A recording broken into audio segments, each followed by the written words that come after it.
Hey there neighbors, Kevin here with eTrailer, and today we're going to be taking a look at and showing you how to install the CURT TriFlex Next Trailer Brake Controller here on our 2025 Ram 1500. If you plan on towing a trailer or maybe your camper and that trailer or camper has trailer brakes on it, you're going to need a way to actually actuate those brakes, and most of the time, especially with a half-ton truck, you're not going to have a factory trailer brake controller. So adding one in aftermarket is going to be a must, so that way you can go out on those trips or do your job as you're hauling stuff around on that trailer. Now, our trailer brake controller that we installed today is the CURT TriFlex, and it's going to be able to actuate trailer brakes up to 4 axles. Now, that's quite a bit of overkill for a half-ton truck. Typically, you're going to be in that tandem axle range. But if you do have a much larger truck, or maybe you upgrade from that 1500 up to a 1-ton truck later on, and you can actually haul all that weight, then you can easily just unplug your CURT TriFlex and pop that into your new vehicle. Now here's our CURT TriFlex actually mounted up and all ready to go, and you can see it is a knee knocker style brake controller, so this does live on the outside of your dash. It's not going to be just a simple button like a red arc brake controller would offer you, but it is pretty slim compared to a lot of the other knee knocker style brake controllers that are out there on the market, and the bracket that it's using to mount up doesn't add a bunch of space. A lot of the other ones will have more of a longer mounting tab, so that way you can angle the brake controller so that way you can see it better, but that also adds more room that you're losing because the brake controller is going to now sit out further. Like I was saying earlier, it is a plug-and-play connection, so we have our wiring harness ran up behind our dash here, and then we have our factory wire harness connector down inside of our kick panel here, and we used a custom fit harness for our specific vehicle. There are a bunch of other options out there depending on your vehicle, and you can get that custom fit harness or figure out a universal fit, which we would also be able to help you with if you are having any issues. So this brake controller is going to be proportional. Back in the day, it used to just be time delayed, where you could kind of set that timing, and then after however many seconds that you had set, it would then activate the brakes based on what your gain was on your brake controller. Proportional is going to be slightly different. It's going to give you that same intensity. So if I barely press on my brakes, it should barely press on the brakes on the trailer. If I slam on the brakes, maybe I'm about to hit the car in front of me, they just stopped at the yellow light and I don't want to ram into the back of them, I can slam on the brakes on my truck, and that's going to do the same exact amount of force on the trailer brakes itself. Now there is a load setting that's also on this as well, so you can kind of fine tune that a little bit more. Maybe that proportional isn't exactly what you're wanting. You're wanting a little bit more oomph with that braking power. You could raise up that gain, and you can also raise up that load, so that way it's going to bite those brakes a little bit harder and make sure that you're coming to a nice safe stop. Now in terms of installation, I didn't really have to use any specialty tools or anything. The only thing you honestly need is just a screw gun with a Phillips head bit, so that way you can screw in the 2 screws for our mounting bracket. Getting to our wire harness, with this being a 25, they hid the plug down in the kick panel, so I just popped this out by hand. I didn't need any other panels popped off of my dash. I kind of just laid down here, stuck my hand up in there, and there was plenty of room for me to fish the wire harness through and then zip tie it in a couple of different locations just to prevent it from draping down at all. And that's honestly it. So this is something you could definitely do at home in just a matter of minutes, but if you are the person where you maybe don't have that factory plug, or it's hidden inside of the dash up behind the stereo and you just don't feel comfortable tearing the whole dash apart to get to that, then please feel free to use our dealer locator, and you can enter in your zip code to find a shop near you and get it professionally installed. If you are wanting to do this yourself, then stick around and I'll walk you through the process. Starting off our install, we're going to be looking for our factory wire harness, and that's going to match up. It'll have the female version of this connector right here, and that's going to allow us to easily just plug in our brake controller and cut out the vast majority of our install time here.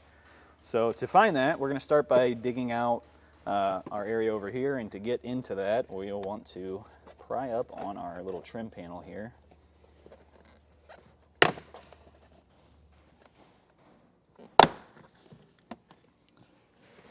For this side, we'll want to pull straight back because it's usually just push pins going straight into it.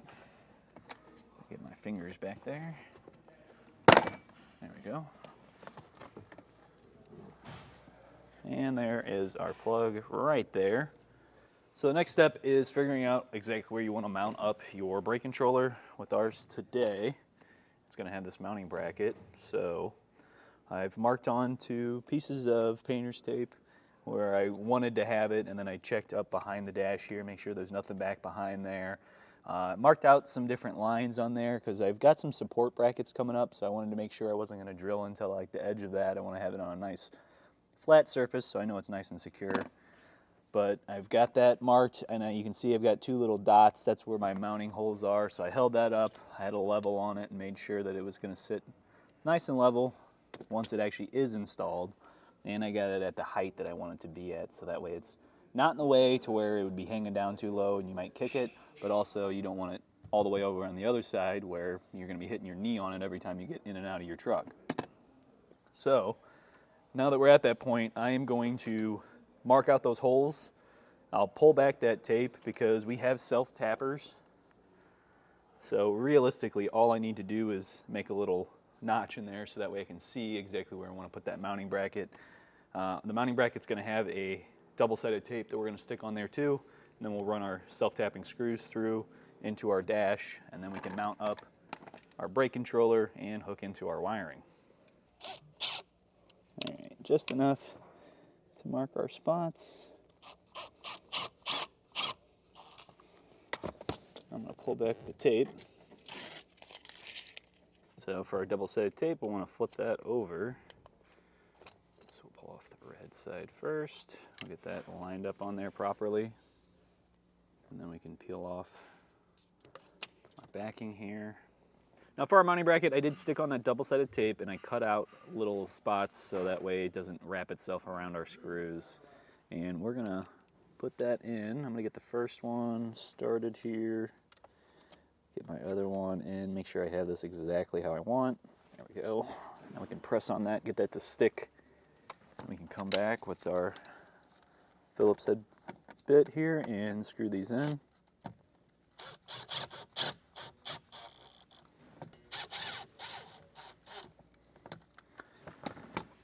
Now we can double check, make sure it is still good there. Yep, we are. So we'll pop that back off.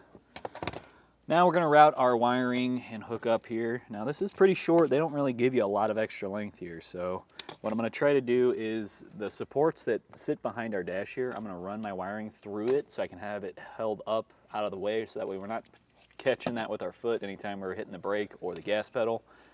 And then I'll probably zip tie it in a couple spots, but it's going to be a little bit too hard to have both me and the camera down there at the same time. So I'm going to get that done and then I'll show you how we did it.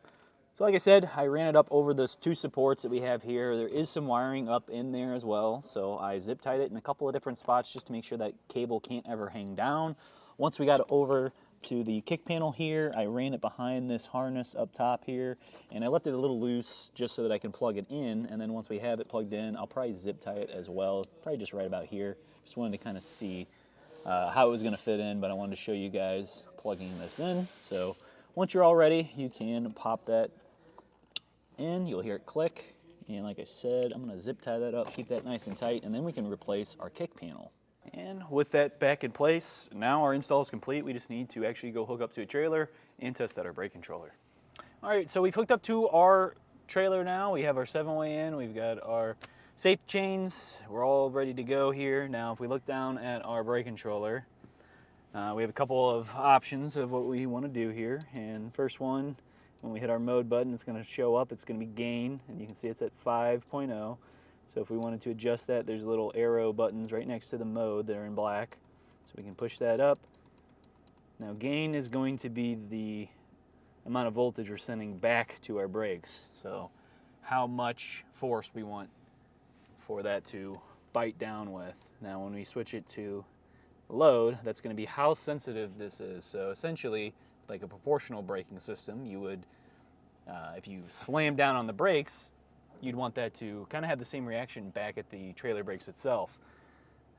So the higher we go with that load, the more aggressive it's going to bite onto those brakes. Now if we find it's maybe just a bit too aggressive for how we're wanting to do this, what we can do is just run that gain and the load back down a bit.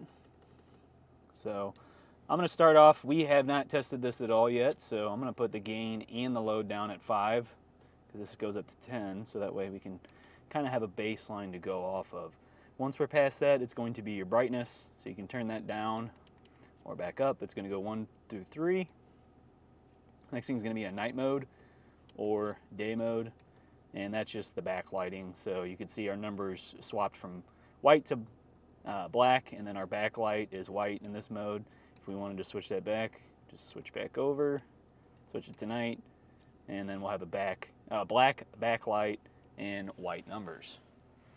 The only other thing on here is going to be our manual override, which is this slide button right here, and as we press it, that's going to activate the brakes on our trailer manually without actually activating the brakes on our truck. So with all that being said, why don't we get out and actually get this a little test run. I'm going to pull out and we can go and drive around the parking lot and kind of feel what we need to do to kind of adjust this and get it to the right settings for this specific trailer. Now obviously that's going to vary depending on what you're pulling, so yours could be a little bit different than what we set ours up to. So with this trailer, we're not going at highway speeds. I mean, max I'm hitting here is like 25 since we're in a parking lot, but overall manual override is hitting immediately and really locking those brakes up and getting us to a real controlled stop immediately. As far as using our brake pedal to stop us, I did put the load up just 2 more, and it does feel a lot better. It's stopping me a lot quicker. So like I said, this is going to vary depending on what you're hauling. Obviously the weights are all going to be different, so that can definitely play a big factor in it, and then just the type of trailer itself too, because you got to factor in a bunch of other things as well. But overall, this is a pretty easy to use system. So if you're looking for something that's going to be really plug and play and something that's just going to pop right in and be easy to control, very user friendly, because there's realistically only 4 buttons here that you're going to be playing with, and really clear display. So overall, I do think this is going to be a good option for our neighbor with his Ram today. Well, that's going to do it for our look at and installation of the CURT TriFlex Next Trailer Brake Controller here on our 2025 Ram 1500. My name's Kevin. If you still have some questions about what's going to be the right trailer brake controller for your Ram 1500, or you have questions about the install, please feel free to reach out to us via our Ask the Experts link, a comment on this video, or a phone call to our customer service department, and we'd be happy to help you out in your journey.